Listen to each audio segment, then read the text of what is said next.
Pues en este video vamos a ver los cultivos extensivos, pero para ver eso, cómo se desarrollan y las labores que hay que realizar, vamos a ver primero cómo es el ciclo biológico de un cultivo.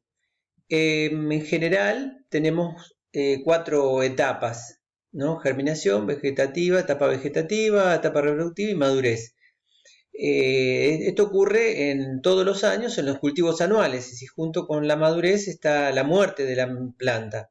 En los cultivos perennes, es decir, que duran muchos años, bueno, la germinativa se produce una sola vez y después se vuelven a producir año a año la vegetativa, vegeta, se reproduce y maduran los frutos, pero la planta sigue viva. Eh, Dentro de cada etapa puede haber subetapas. En general hay subetapas en las cuales los cultivos se pueden diferenciar unos de otros.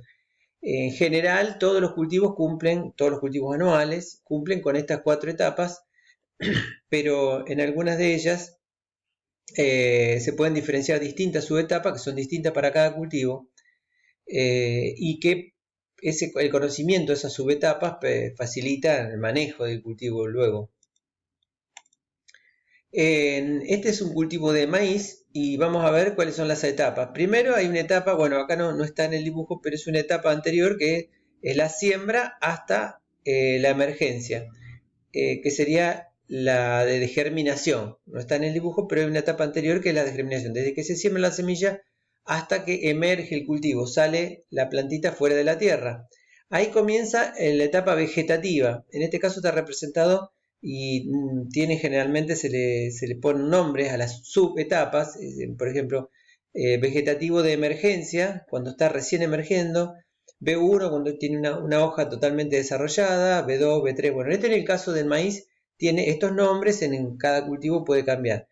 Pero llega un momento en que la etapa vegetativa, es decir, donde se produce las hojas, el tallo, digamos, todas las partes digamos, de crecimiento de la planta, el crecimiento de la planta, eh, después viene una etapa reproductiva, cuando la planta cambia, donde ciertos factores del ambiente, como por ejemplo la duración del día o la temperatura, hacen que la planta cambie de etapa y pase a una etapa reproductiva, es decir, empiecen a desarrollarse los órganos reproductivos, donde se van a producir los granos. Bueno, entonces esa etapa sería desde R1, en este caso, eh, eh, en adelante, es decir, la etapa reproductiva. Y después viene una etapa que es de madurez, cuando el grano está completamente maduro, la planta se seca y el grano empieza a perder humedad hasta unos 14% de humedad, más o menos, en general los granos llegan a esa humedad, se consideran secos. Bueno, acá se ven las distintas subetapas de la etapa reproductiva. En reproductiva 1, cuando aparecen las flores y empiezan a formarse el grano dentro de la espiga, por ejemplo. Este sería el caso de la soja, lo mismo, hay una etapa de emergencia que estaría antes de la vegetativa, está la vegetativa de emergencia donde la plantita sale fuera de la tierra, y después tienen distintos nombres, por ejemplo, vegetativa cotiledonar en este caso, porque salen los cotiledones y son dos hojas que estaban ya formando parte del granito. Y después vienen las distintas etapas vegetativas, que pueden ser B1, B2, B3, que son la cantidad de nudos que tiene u hojas.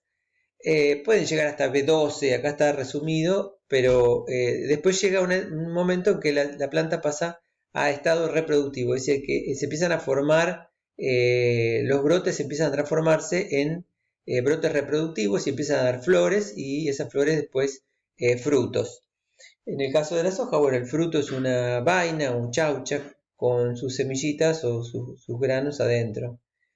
Y ahí comienza la etapa reproductiva, que en este caso se denomina con la letra R, y bueno, R1, R2, R3, según si tiene una flor, toda la planta florecida, vainas de tantos centímetros, etc. Todas las subetapas de la etapa reproductiva, y al final llega al final, digamos, del ciclo reproductivo, la planta se seca y los granos quedan, la planta se seca, se muere, y los granos quedan vivos, pero van perdiendo humedad hasta llegar al porcentaje de cosecha, que está más o menos alrededor del 14%. Bueno, en el caso del trigo es lo mismo, hay una etapa de siembra a emergencia, germinación se llama, después viene una etapa de emergencia, una etapa de plántula pequeña, después hay una etapa que se llama, en el caso del trigo, una subetapa que se llama macollaje, dentro de la etapa vegetativa, que acá está más abajo, dice etapa vegetativa, que es todo este periodo. Hay una etapa de plántula, una etapa de macollaje, donde la planta produce ramitas nuevas, siempre en el caso del trigo desde debajo de la tierra, macollaje, encañazón, donde el tallo se empieza a estirar, se hace largo y eleva el ápice, o sea, el brote terminal hacia arriba.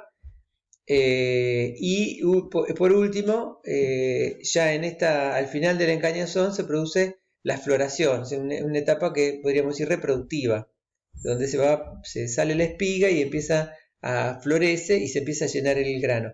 Y a su vez dentro de esa etapa reproductiva, bueno, está la espigación, floración, y después llenado de granos y madurez, se seca la planta y queda el grano vivo con 14% aproximadamente de humedad. Bueno, ¿qué prácticas se realizan durante esas etapas de desarrollo de la planta? Bueno, la primera es la labranza. La labranza puede ser, si es una siembra directa, bueno, va a ser control de malezas mediante las fumigaciones, y si no, va a ser control de maleza mediante algún tipo de laboreo de la tierra, por ejemplo, usando arados, usando rastras de discos, arados cinceles, arados de rejas. Bueno, que remueven el suelo y se matan las malezas. Y si no, pasa directamente un agroquímico para matar las malezas. Es decir, que la labranza puede consistir en labrar la tierra y a su vez matar las malezas, o si no, matar las malezas directamente y después hacer una siembra en forma directa, sin labranza. En ese caso sería un sistema de siembra directa o labranza cero. La segunda etapa es la siembra. Junto con la siembra se puede hacer la fertilización, también se puede hacer antes o después, se fertiliza. Y una vez que nace la planta, bueno, inclusive de antes de nacer la planta, también se controlan las plagas, es decir, puede haber plagas que ataquen las semillas, por ejemplo, la plántula. Entonces ya comienza un control de plagas inclusive desde la siembra. Puede haber un control de plagas, ¿no? Y una vez que sale la planta, después, bueno, hay que vigilar para ver si hay alguna plaga que pueda estar dañando el cultivo. Y eso continúa, ¿no es cierto?, hasta el final del cultivo. Mientras la planta esté verde, puede haber alguna plaga que puede estar dañando el cultivo. Y después también se hace un control de enfermedades, si fuera necesario, un seguimiento. Y al fin está la cosecha, ¿no?, del grano seco y el almacenamiento en condiciones de baja humedad, grano seco, para que no se deteriore.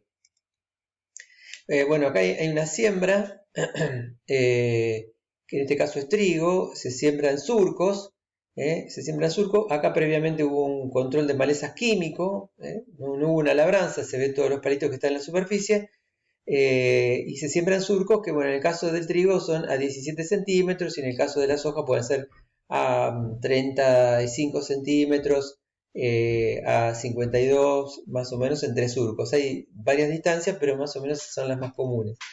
El trigo comienza a nacer, también puede haber algunas malezas si no hubo un herbicida, digamos, residual. Puede haber algunas malezas como las que se ven acá, chiquititas, pero ya está naciendo el trigo, acá ya está nacido y, bueno, en este caso se hizo un laboreo tradicional, o sea que no hubo un control químico de las malezas antes, sino que se trabajó la tierra, se dejó sin malezas, se sembró, nació el cultivo y seguramente que están naciendo malezas y entonces se aplica algún herbicida, por ejemplo residual, una vez que nació el trigo o cuando nacen las malezas, se aplica. Bueno, está en el estado de plántula, ¿no?, el trigo. Ya acá está en el estado de macollaje, está alargando los tallitos nuevos, que son 3, 4, 5, o 2 o 1.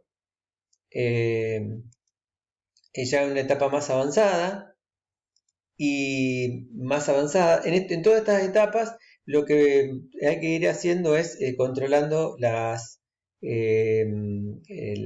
enfermedades si hubiera o plagas, digamos, haciendo un recorrido para ver si hay plagas o malezas. Por ejemplo, esta es una enfermedad, es una mancha que se produce en la hoja del trigo, y fundamentalmente la mayoría de las enfermedades son causadas por hongos, pero también puede ser por bacterias y también por virus. Esto es en caso de una enfermedad que se llama roya, por ejemplo, bueno, que lo que hace es destruir las hojas, ¿no? Son pústulas que van matando el tejido y bueno, la planta se queda finalmente sin hojas. En una etapa más avanzada, la planta llegó a tener ya espigas y se pueden aparecer en estas subetapas plagas que pueden, por ejemplo, atacar los granos, o las glumas, o bueno, pueden estar atacando, digamos, una parte nueva de la planta en la medida que la planta va evolucionando. Puede haber orugas, se puede ver pulgones, por ejemplo, y se siguen vigilando las enfermedades de las hojas, para que poder tomar alguna medida de control si fuera necesario. Y por último, ya llenado el grano, la planta se seca y entra la máquina trilladora para recolectar el grano. En esta etapa ya, digamos, ha perdido la planta, bueno, se secó paulatinamente y el grano ha perdido la humedad hasta llegar a un 14% aproximadamente, que eso, bueno, se hace unas pruebas, unos ensayos antes de cosechar el lote y se ve si tiene la humedad suficiente, se cosecha y se guarda en los silos. Bueno, y los próximos cultivos vamos a ver el siguiente video, vamos a ver otros cultivos.